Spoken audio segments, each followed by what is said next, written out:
The morning sun rose over New Haven Colony just like it had for the past 15 years. Children ran through the streets laughing and playing games. Their parents worked in the big green farms that fed 3 whole star systems. Nobody knew this. Would be their last normal day. Lisa Martinez stood on her office balcony, watching the busy colony below. She had been the governor here since the very beginning. She remembered when this place was just empty land and big dreams. Now it was home to over 800,000 people. Families lived here. Children grew up here. This was their world. Governor Martinez, her assistant, called from inside. The morning reports are ready. Lisa smiled and walked back inside. The reports were always good news these days. The crops were growing well. The schools had more students every year. Crime was almost zero. New Haven was proof that humans could build something beautiful among the stars. Far above in space, something else was watching the colony. Something that did not like what it saw. Admiral Krixvel stood on the bridge of his massive warship. He was the supreme commander of the Zephyrian Collective.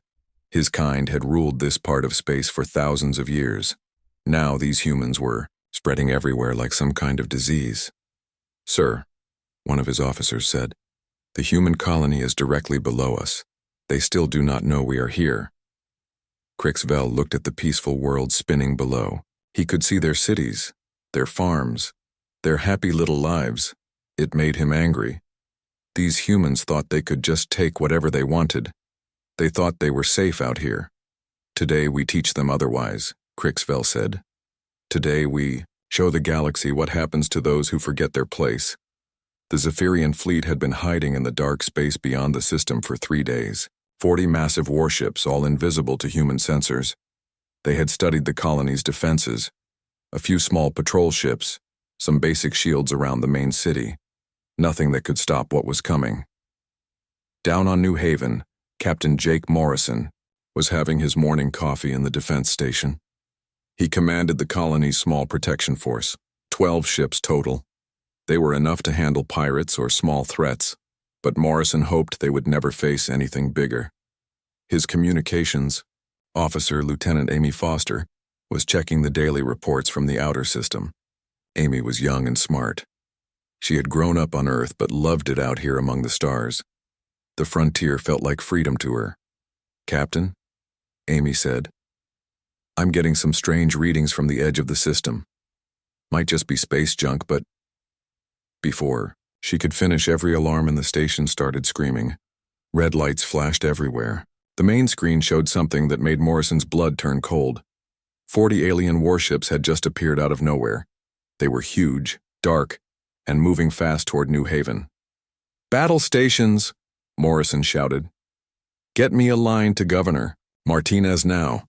But it was already too late. The Zephyrian ships opened fire without any warning. No message, no demands, no chance to surrender. They just started killing.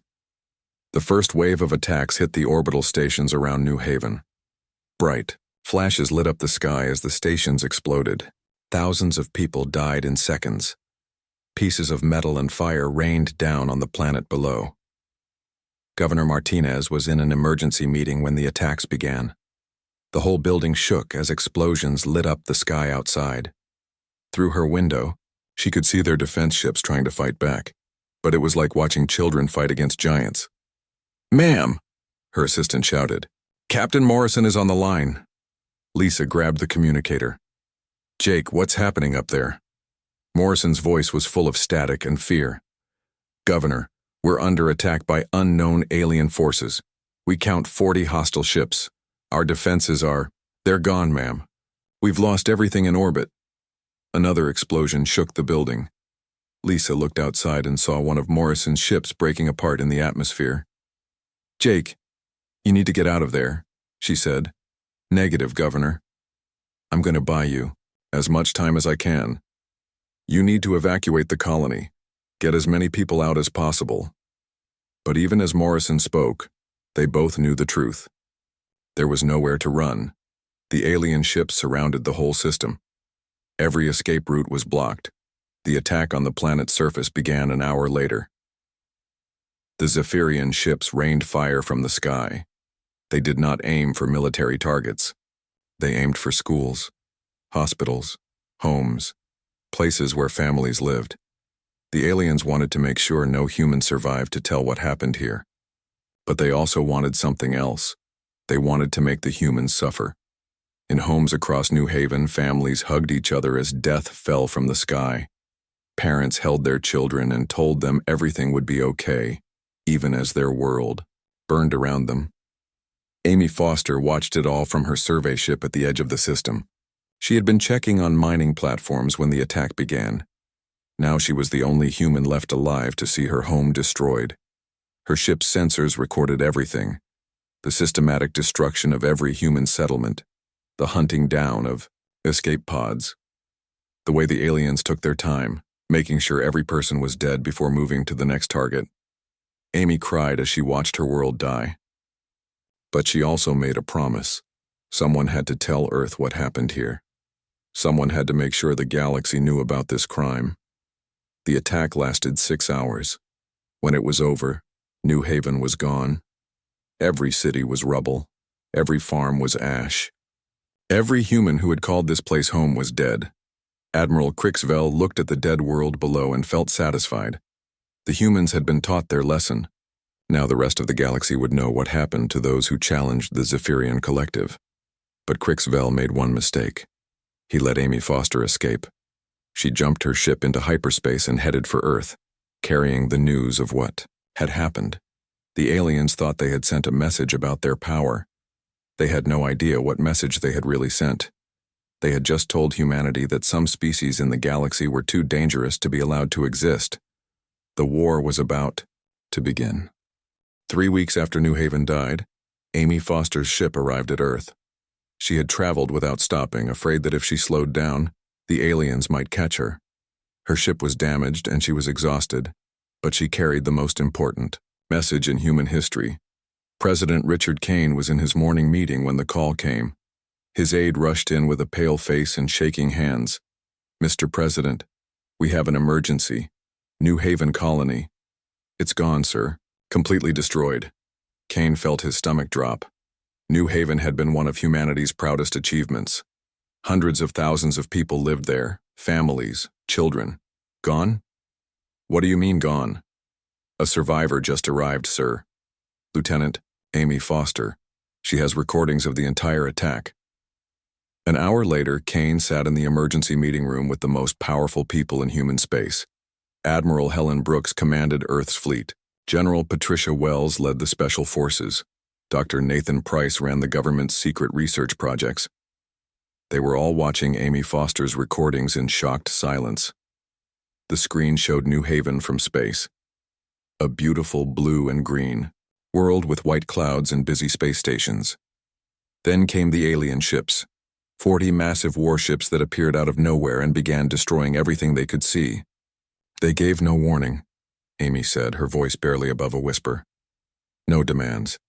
No chance to surrender. They just started killing everyone. The room watched in horror as the aliens hunted down escape pods full of families. Children's screams came through the speakers as schools were bombed. Hospitals full of sick people were vaporized without mercy. Dear God, Admiral Brooks whispered. They're not just attacking military targets. They're killing civilians on purpose. But the worst part came at the end of the recording. The alien commander appeared on screen, speaking in their own language. The computer translated his words. Let this be a lesson to all who watch, the alien said. Humans are weak. They build their little colonies and think they are safe. Today we show the galaxy how easily humans die. We will sell these recordings across Zephyrian space. Your suffering will entertain us for years to come. The room fell silent. President Kane's hands were shaking with anger. They had not just killed humans. They had turned the murder of children into entertainment. How many died? Kane asked quietly. 837,000 people, Amy answered, including 60,000 children. General Wells slammed her hand on the table. We need to hit back, hit them hard, show them that humans are not victims. With what? Admiral Brooks asked. Our entire fleet has maybe 200 ships. These Aliens have thousands. They control 40 star systems. We've never fought a war like this. Dr. Nathan Price had been quiet during the whole meeting. Now he cleared his throat and looked at President Kane. Mr. President, I need to speak with you privately. There's something about Project Helios that you need to know. The other officials left the room. When they were alone, Dr. Price activated a special shield that would stop anyone from listening in. Sir, 10 years ago you approved a secret weapons project. We called it Project Helios. We told you it was for asteroid mining, but that was only part of the truth. Kane frowned. What are you saying, Nathan? We built a star killer, sir. A weapon that can make a sun explode. We thought humanity might need it someday if we found something too dangerous to be allowed to exist. The president stared at him. You built a weapon that can destroy entire star systems? Yes, sir, and it works. We tested it on an empty system 3 years ago. The star went supernova within hours. Everything in that system was wiped out. Kane sat back in his chair. A weapon that could kill billions of people. He had never imagined such power existed. How many of these weapons do we have? One, sir. It took us 10 years to build it. But one is all we would need. The president was quiet for a long time. Outside his window, he could see Earth's cities full of people living normal lives. They had no idea that humanity was now at war with aliens who treated murder as entertainment. The public doesn't know about New Haven yet, Kane said finally. How long before word gets out? A few days at most. Amy's ship was picked up by news. Reporters when she landed. They know something big happened. Kane called the other officials back into the room. When they were seated, he made his decision. We're going to tell the public what happened. All of it. The recordings, the numbers, everything. Humanity has a right to know what we're facing. Sir, Admiral Brooks said carefully, if people see those recordings, there's going to be massive panic. Calls for revenge. Some might want to surrender before the aliens come for Earth. Good, Kane said. I want people angry. I want them scared. Because what happened to New Haven could happen to any of us. General Wells leaned forward. What's our response going to be? We can't match their fleet in open battle. Kane looked at Dr. Price, then back at the others. We're going to make sure this never happens again. And we're going to send a message that the galaxy will never forget. What kind of message? Brooks asked. The kind that teaches aliens not to mistake human mercy for human weakness. 2 days later, President Kane spoke to humanity for the first time since New Haven. The recordings were shown on every screen across human space. 800,000 people had been murdered. Children had been killed for entertainment. The aliens had broadcast it all as a show for their people. The reaction was exactly what Kane had expected. Rage. Pure, burning rage that spread across human space like wildfire. People demanded war. They wanted revenge. They wanted the aliens to pay for what they had done. But Kane also saw something else in the crowds. Fear. People were afraid that Earth might be next, that their children might be the next victims in an alien entertainment show. That night, Kane met again with his closest advisors. Admiral Brooks had prepared the fleet for war, but everyone knew it would not be enough. General Wells had special forces ready to strike alien targets, but they were too few to make a real difference. The aliens think they've won, Kane said. They think humans will roll over and die quietly. They have no idea who they're dealing with. Dr. Price pulled up the plans for Project Helios. The weapon is ready, Mr. President. We can deploy it within a week. But you need to understand what we're talking about here. This isn't just destroying a military base or a fleet. This is wiping out an entire star system. Everyone in it dies. How many people live in their home system? Kane asked. Our intelligence says about 3 billion, including civilians. The room fell silent. 3 billion lives. More than the population of Earth itself. General Wells spoke first. They killed our civilians, our children. They turned it into entertainment. Admiral Brooks nodded. If we don't respond with overwhelming force, every alien species in the galaxy will think humans are easy targets. Kane stood up and walked to the window. Below him, Earth's light stretched to the horizon. Billions of people who trusted him to keep them safe. People who would be next if humanity showed weakness now.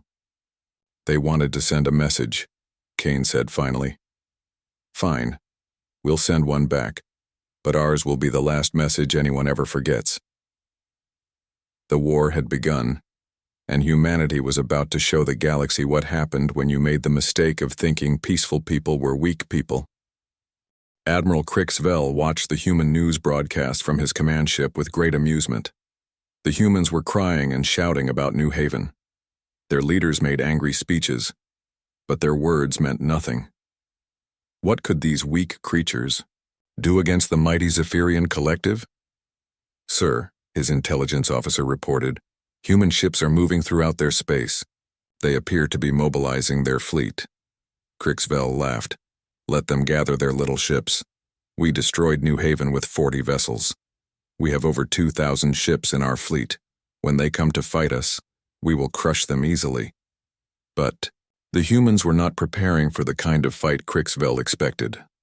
On Earth, President Kane was meeting with Captain Daniel Hayes in a room so secret that most government officials did not know it existed. Hayes was a man who had spent his due life in the shadows, doing jobs that could never be talked about. He was the perfect person for humanity's most important mission. Captain, Kane said, what I'm about to tell you cannot leave this room. Dr. Price will explain what you'll be carrying. Dr. Price activated a holographic display, showing a strange device about the size of a car. It looked like a metal ball, covered in complex equipment and glowing parts. This is the Helios weapon, Price said. It's designed to destabilize a star's core. When deployed correctly, it will cause the star to go supernova within hours. Hayes studied the device carefully. How close do we need to get to deploy it? You'll need to fly into the star's corona, the outer edge of the star itself. The weapon has to be placed exactly right or it won't work. And after deployment? Price looked uncomfortable. You'll have about 6 hours to get to minimum safe distance. That's at least 10 light years away. Even with our fastest ship, it will be very close. Hayes understood. This was probably a one-way mission, but he also understood what was at stake. The aliens had murdered children for entertainment. Someone had to make them pay. I'll need a special crew, Hayes said.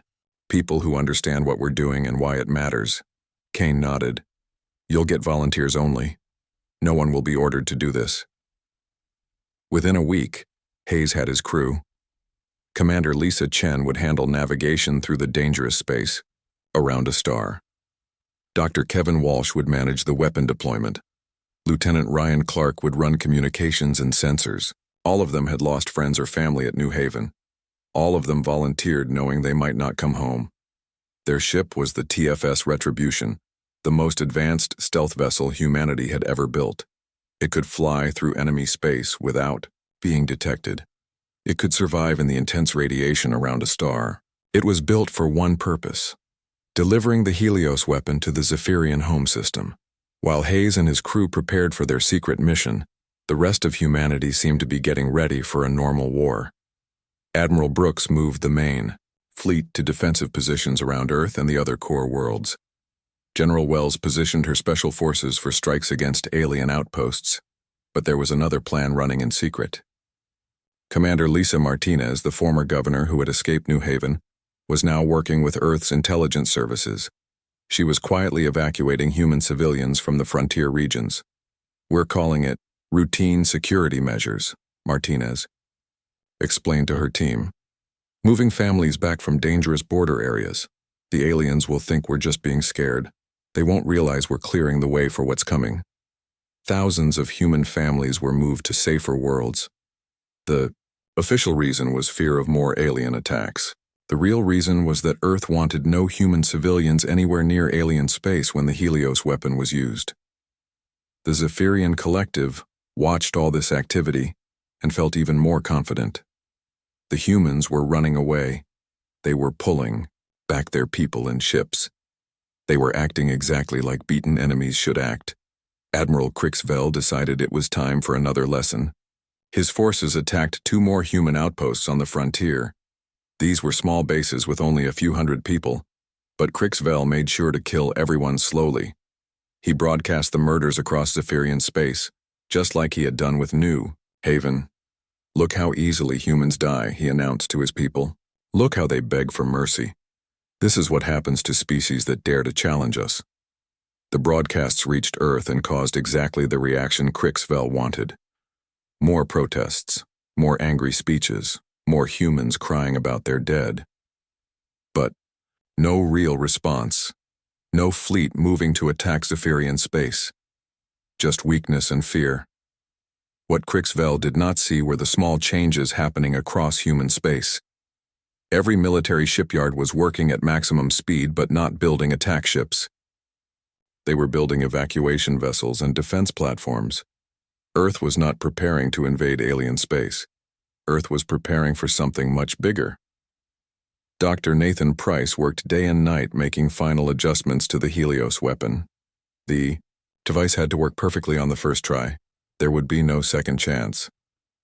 "The Zephyrian homestar is a Type G yellow star, similar to our sun," he explained to his team. "But it's older and more unstable. That actually makes our job easier. The weapon should trigger a supernova much faster than our tests predicted."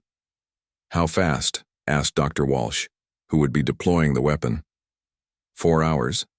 Maybe 5. The entire system will be gone before they even understand what's happening. President Kane visited the secret facility where the retribution was being prepared. He walked through the ship with Captain Hayes, seeing the special equipment that would protect the crew from a star's deadly radiation. "Captain, are you sure about this? Once you deploy that weapon, there's no taking it back." Hayes stopped walking and turned to face the president. "Sir, my sister lived on New Haven. She was a teacher there, 26 years old. The aliens killed her students first and made her watch. Then they killed her slowly while broadcasting it for entertainment." Kane was quiet for a moment. "I understand. Do you, sir? Because what we're about to do will change everything. The galaxy will never look at humanity the same way again." "The galaxy already changed how it looks at us," Kane replied. "The aliens made sure of that when they turned our children's deaths into a show. Now we're going to change how the galaxy looks at them." As the Retribution prepared for its secret mission, Admiral Brooks made sure the regular fleet was visible and active. She wanted the aliens to think that Earth's response would be traditional warfare, ship against ship, fleet against fleet. The Zephyrians fell for it completely. They positioned their forces to intercept any human attack fleet. They prepared for battles in open space. They thought they knew how this war would be fought. They had no idea that humanity's real weapon was already on its way to their home system, a single ship, invisible to their sensors, carrying a device that would erase their entire civilization in a matter of hours. On the day the Retribution left Earth, President Kane gave another speech to humanity. He did not mention the secret mission or the Helios weapon. Instead, he talked about justice and consequences. "The aliens think they have taught us a lesson," Kane said. "They think we will accept what they did to New Haven. They think wrong. Humanity remembers its dead, and humanity always repays its debts." Across human space, people watched their leader and felt something change in the air. This did not sound like a man preparing for a defensive war. This sounded like a man preparing for something final. The Zephyrians heard the speech too and laughed. More empty words from weak humans. They had no idea that their civilization had less than 2 weeks left to exist. The TFS Retribution moved through space like a ghost. For 12 days, Captain Daniel Hayes and his crew had traveled through enemy territory without being detected. Their stealth systems worked perfectly. The Zephyrian sensors never saw them coming.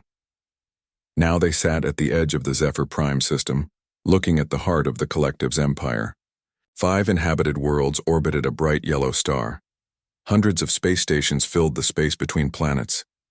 The largest military fleet in the galaxy was stationed here, over 300 massive warships that could destroy entire star systems. "My God," whispered Commander Lisa Chen as she studied the sensor readings. "There must be 3 billion people in this system." Lieutenant Ryan Clark was monitoring alien communications. "Sir, I'm picking up regular traffic from all 5 worlds. Cities, schools, hospitals. This isn't just a military base. This is their entire civilization." Captain Hayes stared at the peaceful system through the ship's main screen. Somewhere down there, Alien children were playing games and going to school, just like human children had been doing on New Haven. The difference was that these children belonged to a species that thought murdering human kids was entertainment. Dr. Kevin Walsh was running final checks on the Helios weapon. "Captain, the device is ready for deployment. All systems are working perfectly." Hayes opened a secure channel to Earth. President Kane's face appeared on the screen, along with Dr. Nathan Price and Admiral Helen Brooks. "Mr. President, we're in position. The weapon is ready." Kane looked tired. The past 2 weeks had aged him years. "Captain, before you proceed, I need to ask you one more time. Are you absolutely certain this is the right choice?" Hayes looked around at his crew. They all nodded. They had talked about this moment many times during the journey. "Sir, 3 days ago the aliens broadcast another murder show. They captured a human family trying to escape from the frontier. They made the parents watch while they tortured their 8-year-old daughter. Then they sold the recording as entertainment across their empire." Kane's face hardened. "I saw the broadcast." "Then you know why we're here, sir. This isn't just about revenge. It's about making sure no one ever does this to humans again." Dr. Price leaned forward on the screen. "Captain, once you deploy the weapon into the star's corona, the process cannot be stopped. The star will go supernova in approximately 4 hours. Everyone in that system will die." Commander Chen spoke up. "Doctor, how many humans died at New Haven?" 837,000. "And how many died at the other outposts they attacked?" "Another 50,000. "So they've already killed almost 1 million of our people," Chen said. "Including children, for entertainment." Hayes made his decision. "Mr. President, we're proceeding with the mission." Kane nodded slowly. "God help us all." The Retribution began its approach to the Zephyrian star. This was the most dangerous part of the mission. They had to fly through the system's outer defenses, past the alien fleets and into the star itself. One mistake would mean death for his crew and failure for humanity. But their stealth systems held. The alien sensors were designed to detect large fleets, not single ships using advanced stealth technology. The Retribution moved through the system like a shadow, invisible to the thousands of enemy ships around them. As they got closer to the star, Dr. Walsh prepared the Helios weapon for deployment. The device was housed in a special chamber that could survive the intense heat and radiation of a star's corona. "Captain," Walsh reported, "the weapon is armed and ready. Deployment will take exactly 37 minutes. After that, we'll have 4 hours to reach minimum safe distance." Hayes looked at the navigation display. 10 light years to safety. Even with their fastest engines, it would take 4 hours and 20 minutes. They would barely make it out alive. "Sir," Lieutenant Clark called out, "I'm picking up a transmission from the planet below. It's some kind of celebration." Hayes frowned. "Put it on screen."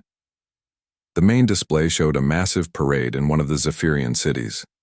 Millions of aliens filled the streets, celebrating something. A news announcer was speaking in their language, which the computer translated. "Today marks the 1-month anniversary of our glorious victory over the human colony of New Haven. To celebrate, our entertainment networks are broadcasting the complete destruction recordings for free across all collective worlds." Hayes felt sick. They were celebrating the murder of human children, turning it into a holiday.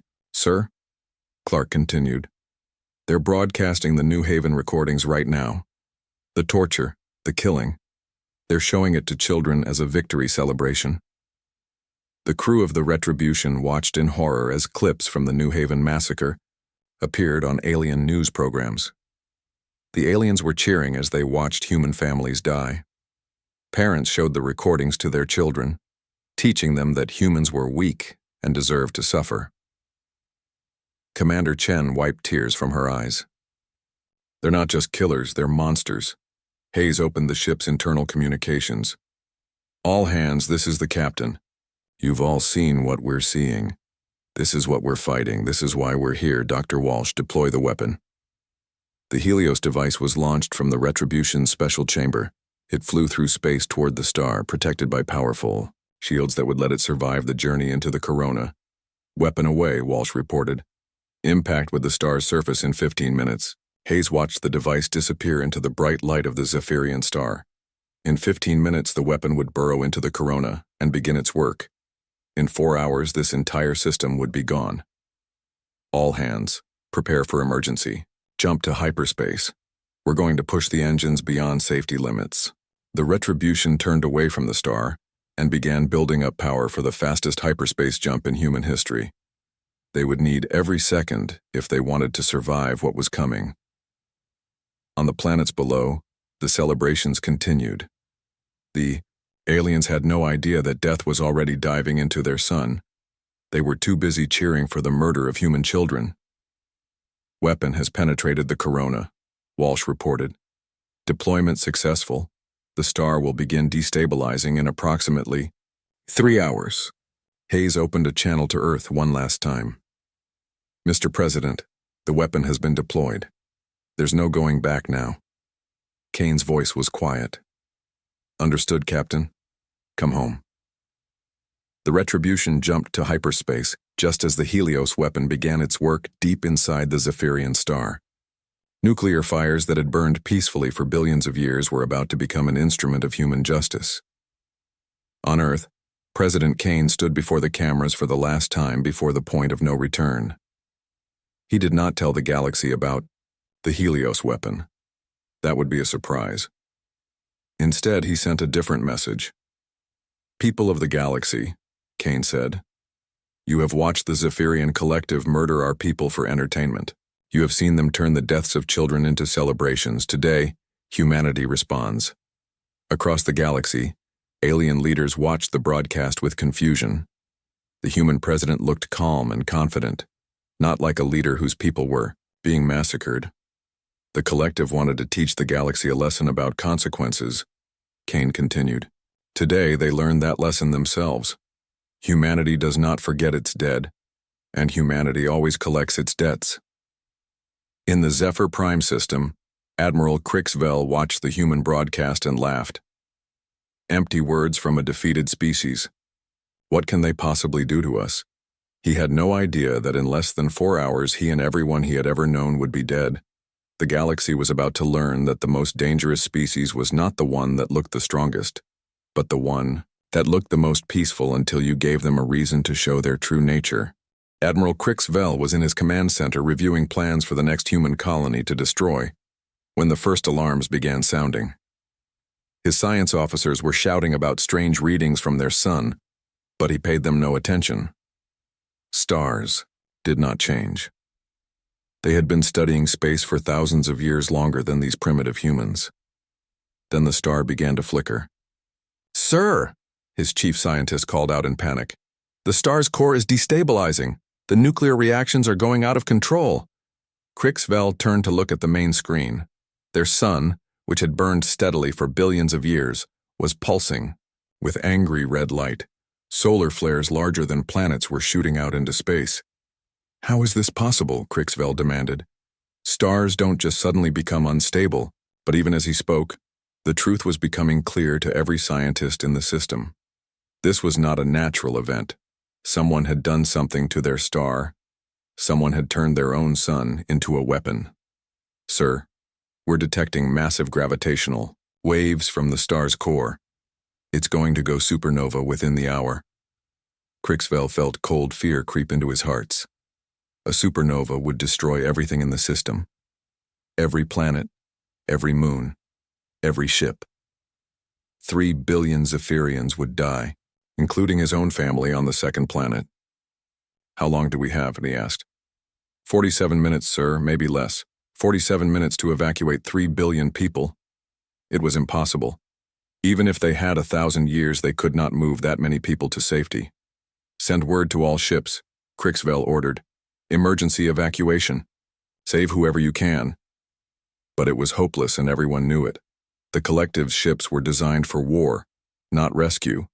They could maybe save a few million people if they were very lucky. The rest would die. As panic spread across the Zephyr system, Captain Daniel Hayes and his crew were racing through hyperspace toward safety. The Retribution's engines were pushed far beyond their design limits, but they were still cutting it very close. Time to safe distance? Hayes asked. 18 minutes, sir, Commander Chen replied. If the star goes supernova on schedule, We'll make it with about 2 minutes to spare. Behind them, the Zephyrian star was entering its final death throes. The Helios weapon had done its work perfectly. Nuclear fires that had burned peacefully for billions of years were now consuming themselves in an unstoppable chain reaction. On the 5 inhabited worlds of the Zephyr system, 3 billion people looked up at their sun and knew they were about to die. Some prayed to their gods. Some held their families close.